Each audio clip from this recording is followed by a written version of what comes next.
Hello, guys. Welcome to another episode of the e-commerce lab by 𝐃𝐎𝐍'𝐶, the place for everything related to Amazon FBA, private label, and e-commerce. My name is Vincenzo Toscano, founder and CEO of 𝐃𝐎𝐍'𝐶.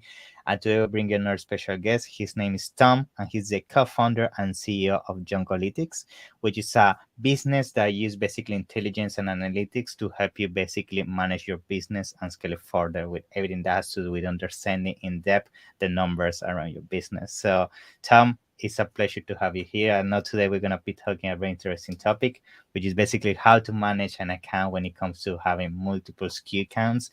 We know that nowadays people is trying to diversify as much as possible, and it's more common than ever now that people have a lot of SKUs on their accounts.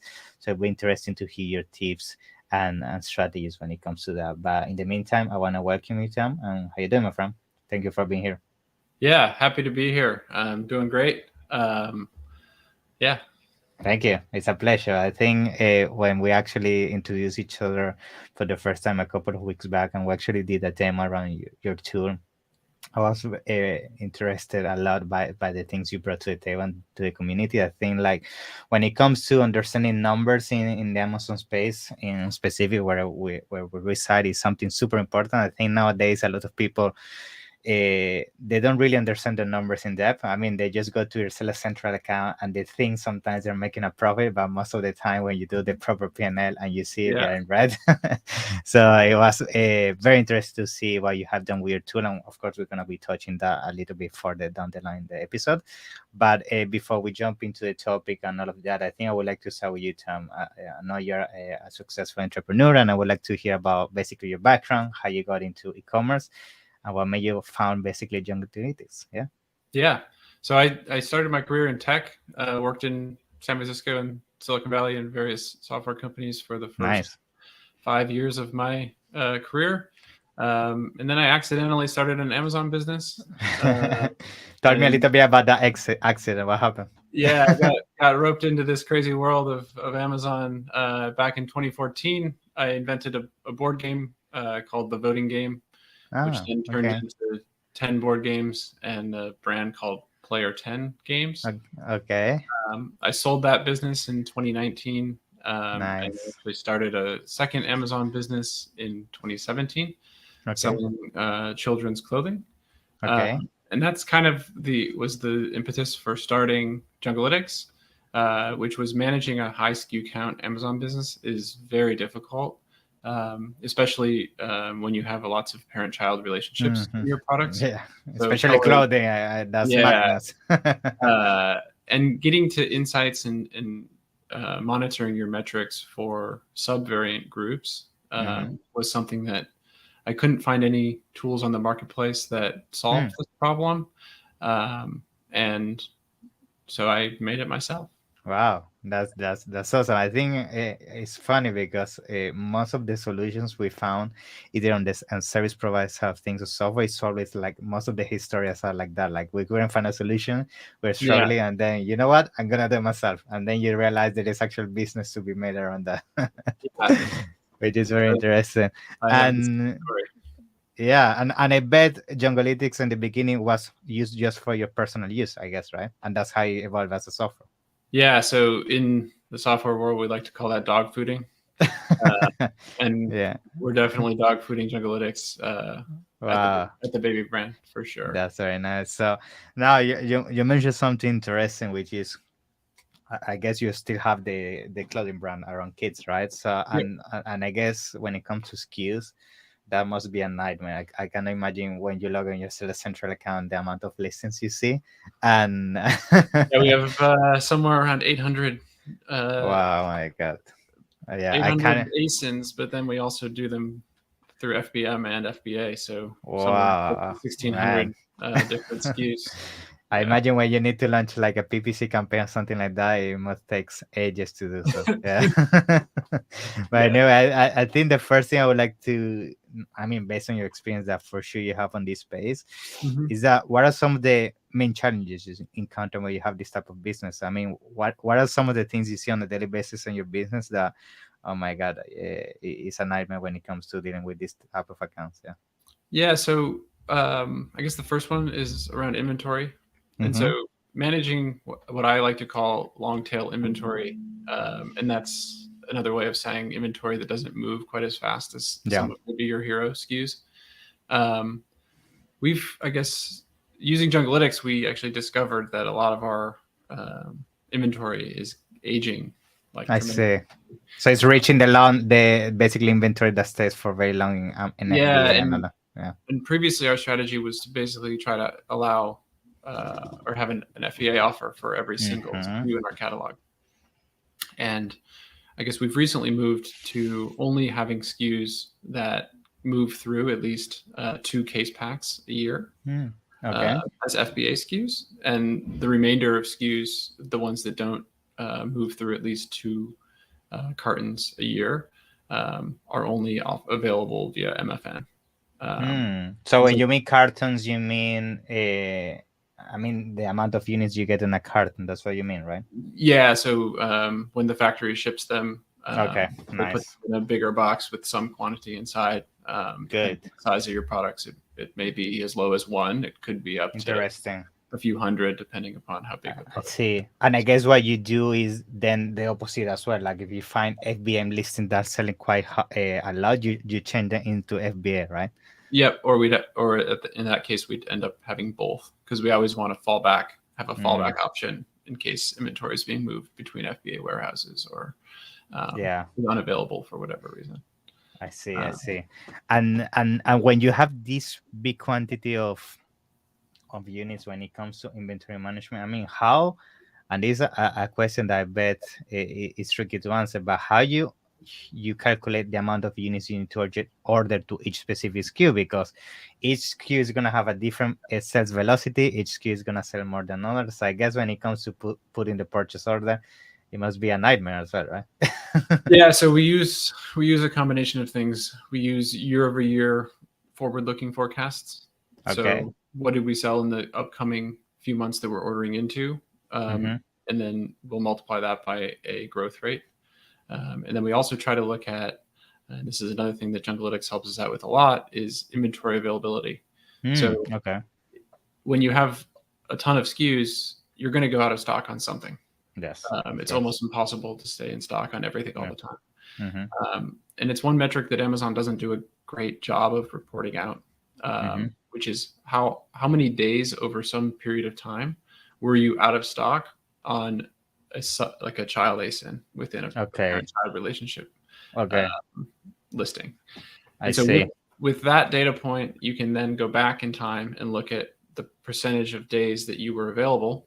You can build a model that includes that kind of like, how many units would I have sold if I was in stock every single day? Yeah. And then you can also use forward-looking projections with a growth rate to get to a pretty accurate forecast for what you would be able to sell. I see. So basically you kind of, I mean, this can be good news and bad news for when you're using, because the bad news is that you see how much money you lost. Yeah, true. Or how much opportunity you have to grow. But the good news is at least you can, because I guess what you do is you take historical data that during that period, if you had the inventory, that's how much you have sold, and then that's how you make the projection of how much inventory to order, I guess, right? Exactly. Good. Now, when it comes to specific KPIs to track, right? Yeah. I mean, there's already a ton of KPIs to track, but I guess when you multiply that by 100 listings, that becomes even more difficult thing to really track at the SKU level. So my question is, when you have these accounts that are very big in terms of SKU count, would you say you go in depth to the SKU level to see a specific KPI, or you keep it at the parent level, or you keep it at the category level? How you do it? Like, what is the advisor? Yeah. So it totally depends upon, I guess, the context of which you're asking, and I think there's value at every level. So your previous question about ordering inventory, that's right, definitely needs to be at the SKU level. You can't order things at any other level. You don't know what you're ordering. For something like PPC, product line is usually good enough for many scenarios. But if, say, you have a certain strategy that you're launching on a certain subset of your catalog on a specific page, you may actually want to be able to go down and look at maybe just 3 of your colors. Mm-hmm. If you have a campaign, for example, I sell children's clothing, and so we'll have campaigns that target just boy keywords with blue items. And then we want to isolate only the blue items for those ad types to see how that kind of program or experiment that we're running within our advertising is performing I as see. the rest of the catalog. Okay. Okay. So yeah, I guess it depends on what you want to achieve with that specific SKU. I Yeah, mean, if it's a SKU that is more generic, I guess you keep it at the parent level. But if you want to target specific colors or specific design that SKU has, I guess you go the extra mile and do a exactly. strategy at the keyword level for that SKU. Yeah. Yeah. And Okay. then there's a similar kind of axes with region where Mm-hmm. you want to be able to measure generally each region independent of every other region. That's right. Yeah. Of course. Like if I guess you mean like if you have USA, Canada, Mexico, that's fine. Yeah. Exactly. Yeah. Yeah, and actually now just to make sure I also make a more emphasis in when it comes to the parent and variations, and I guess you will have a lot of experience on this question I'm gonna give you next, is when it comes to launching more products or even working with your current products. I will get this question to myself when we're talking to clients. Like they ask me, okay, I have a parent product, right? Parent Yeah. listing, and under it I have 30 SKUs. Each SKU is, let's call it a design. Let's call it, one is a design for girls, one is for boys, you name it, different designs. Okay. And the question always comes like, what is better to keep all under the same parent listing and then they share the same reviews, but then at the same time you know there's going to be limitation in terms of ranking, or will you keep it all separately? And I know this may vary again on the type of product, Yeah. but what have you seen working the best in a long time in terms of the best results? Yeah, in terms of rankings and all that.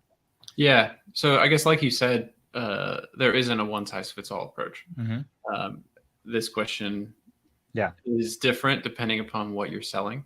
Mm-hmm. I think there is one kind of exception to that, and that's things that can't be determined by your hero image. Okay. So, one example of that, there are a few others, but one obvious example of that is size. Yeah. If your variation axis is size, a user on Amazon or a customer, a purchaser on Amazon can't determine which size the item is from the image. Yeah. And so therefore, by not using a parent-child relationship SKU for specifically size or other From things here. that have Yeah. that thing, in my eyes, there's no reason not to use parent-child relationships for something like that.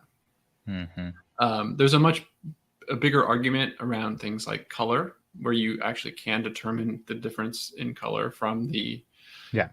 hero image, Yeah. and also from the keywords. Mm-hmm. And that comes in where one strategy that we've had a lot of success with is making sure that we're targeting the right child ASINs for our ads that have keywords that have intent, I see. specific intent within the The parent-child color. we do Yeah. have on that page. Yeah. So if you have someone searching for green shirt, you definitely don't want to show them the red one, Yeah. even if you offer the green one. But it's actually surprising when I'm in customer accounts. We have an offering at Junglealytics where we do some consulting on top of the product, Oh, helping interesting. people Okay. kind of gather insights within their business. And we've seen time and time again where people will be advertising, I guess, a subvariant of their product that converts less well than some Yeah. other subvariant within the Yeah. same product line. Mm-hmm. And it's basically like picking up free money Yeah. because you're spending money on advertising a child ASIN that doesn't It's the convert worst one. Yeah. within the same group. You literally just change which child ASIN you're advertising, and your advertising metrics go up.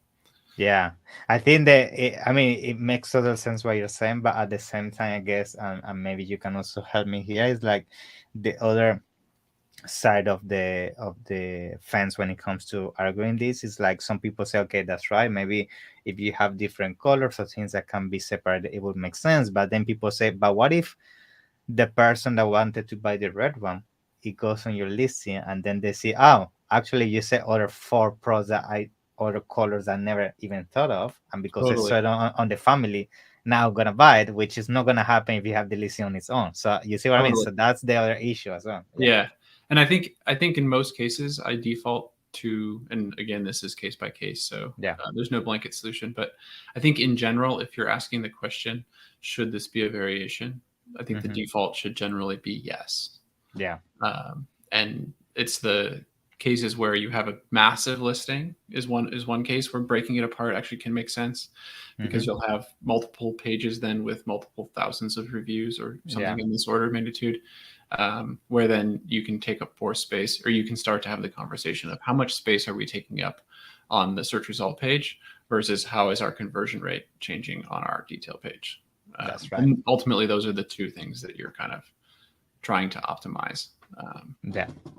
And I think the other thing to close this point is that we also need to consider that because one specific variation is just gonna show at the single time. For keywords that have to do with a red color, just the red variation most likely is going to be the one that shows because it has more better conversion history on that keyword. So at the end of the day, you still have some kind of you're going to build the relevancy on the keyword level, just that you're not going to have tens of listings of yours in the same keyword at the same time. I guess you can have it twice, the advertisement and the organic, but that's it. And other than that, you can. Yeah. Good. So now another question I also wanted to pick your brain into this one is when it comes to creating variations, right? So sometimes people come to us and say, okay, I want to create more variations, but currently they don't have any, right? And they get confused, like, should I use a flat file? Should I use maybe open a case with Amazon? Because sometimes realistically, if you go to a listing, it says, oh, this category doesn't allow variation, but that's kind of about a bad wording from Amazon, because actually you can add variation, just that initially you didn't add them and they make you think you can't, but you can. Yeah.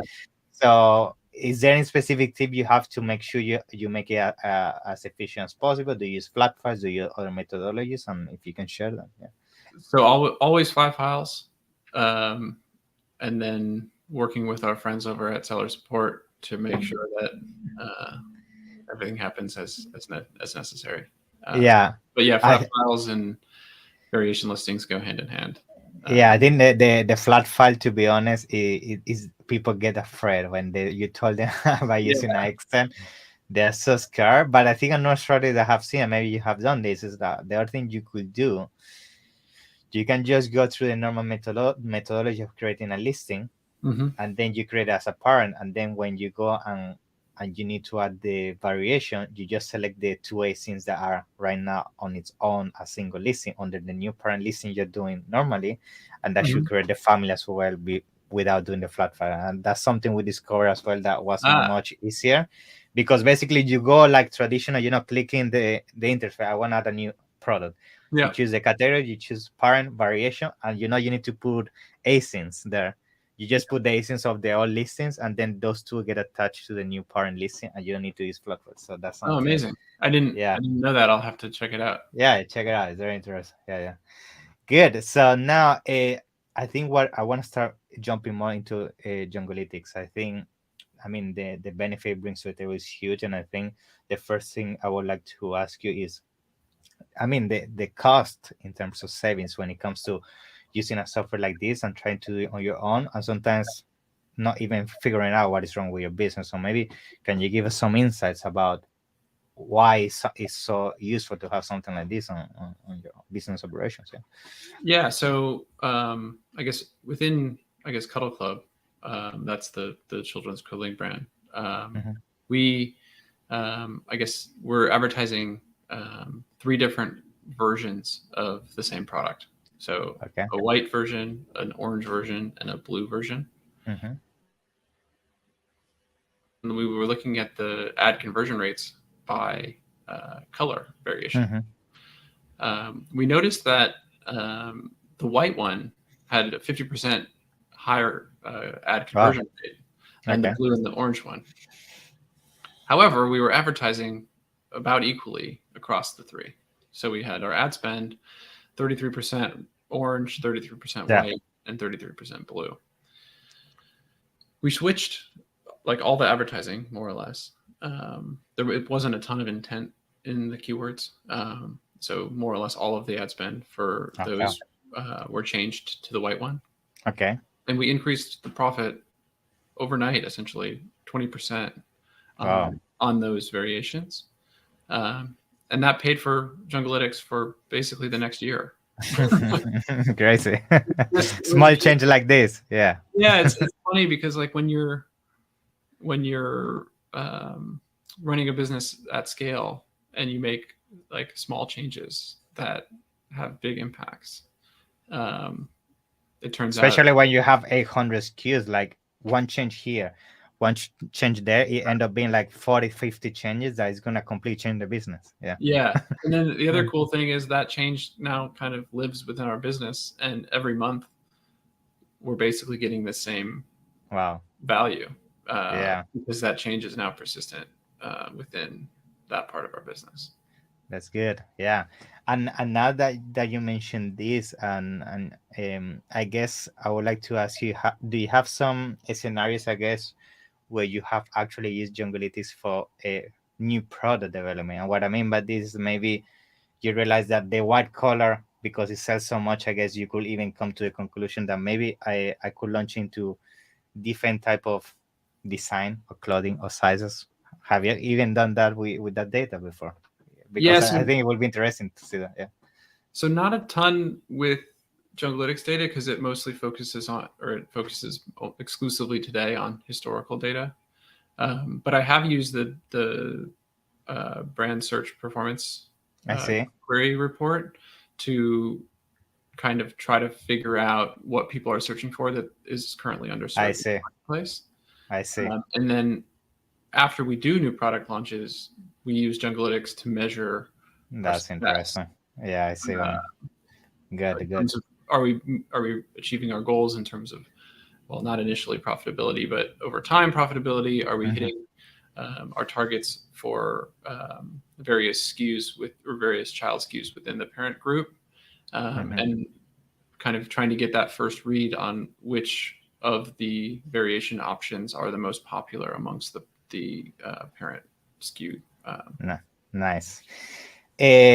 Now, when it comes to Junglealytics, I mean, I also remember that the amount of personalization you can do was very interesting, like the dashboards and all the different KPIs you can look at. So maybe can you give us just a high level, like what are some of the perks or features would you say that are very interesting from Junglealytics in terms of the metrics that you can see and the options you have, so people that is listening and watching can have an idea of what they can expect from the tool? Yeah, so I guess there's two main features in that capacity. The first is filters. So we allow users to filter their catalog to any subset of their ASINs. So what that means is you can use easy to figure out drop downs that let you select as many regions, product lines, primary variants, and secondary variants as you want to show up within the data that on the dashboard that you're building. So you could filter out just to one region, 2 regions, as many regions as you want. And then similarly for product lines, you could filter down to, I just want to see my fleece sweatpants SKUs, or I just want to see my sweatshirt SKUs, or whatever it is. And then similarly, you can do the same for primary and secondary variant. So I only want to see 2 packs, or I only want to see red colored items, or I only want to see things that are sour cream and onion flavored. Yeah. And whatever it is, depending on what you're selling. So that's one of the 2 axes of customization that we have. The second is every dashboard is fully customizable by the user. So you can add as many, we call them cards, but if you think about how Facebook works on the news feed, you have little containers that have information displayed inside them. Squares.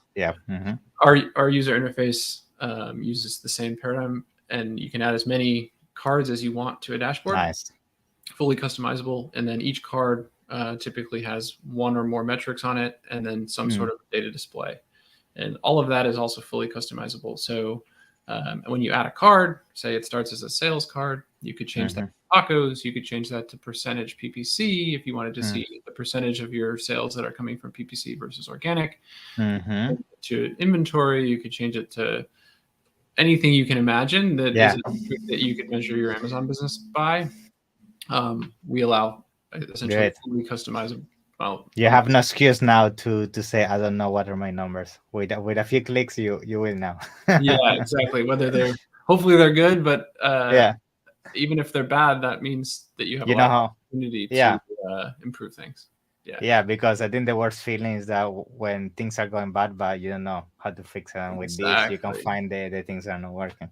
And that's Yeah. actually like one of the main reasons why I made Junglytics is I was constantly asking the question like, What happened yesterday? what Why happened sales are yesterday? down? Yeah. Like sales down, sales up, either way. I'm like, I have no idea.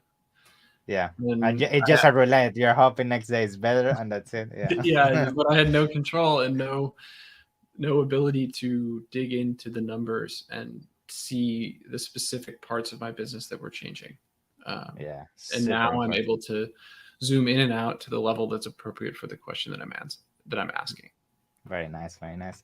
Good, Tom. So I guess now, if you can tell us a little bit about how people can join the tool, if you have any promotion going on, can you give us a little bit about that as well, so we can start concluding? Yeah. So we have a free trial Mm-hmm. with no credit card required for 30 days. You can check that out at junglytics.com. Okay. And we're also offering 50% off for the first 3 months with Nice. promo code, 𝐃𝐎𝐍'𝐵50. Oh, wow. Thank you. Yeah. Good. We're excited to have people check out the tool. We're relatively new on the market, but we think that what we have to offer is going to be super valuable for the Amazon seller community. Sure. Yeah, I recommend all the listeners and everybody watching. So use the code 𝐃𝐎𝐍'𝐵50, right? That's the code. I'm gonna make sure as well to put everything down in the description so you guys can also find it there. And Tom, do you also want to share maybe your email or LinkedIn if people want to reach out to you and ask you any question? Yeah. My email is tom@junglytics.com. And you can Okay. find me on LinkedIn if you search for Tom Rohlf. A Nice. link for that will also be in the description. I'll send that over Good. to Yeah, you. for sure. Yeah. Thank you very much, Tom. So in the meantime, thank you for that discount. I'm looking forward to having a future to see the extra features that I'm pretty sure you're gonna bring to the market. Yeah. So it's been Yeah, a pleasure, man. Yeah. Let's give it that. likewise. See you, man. Bye Thank bye. you.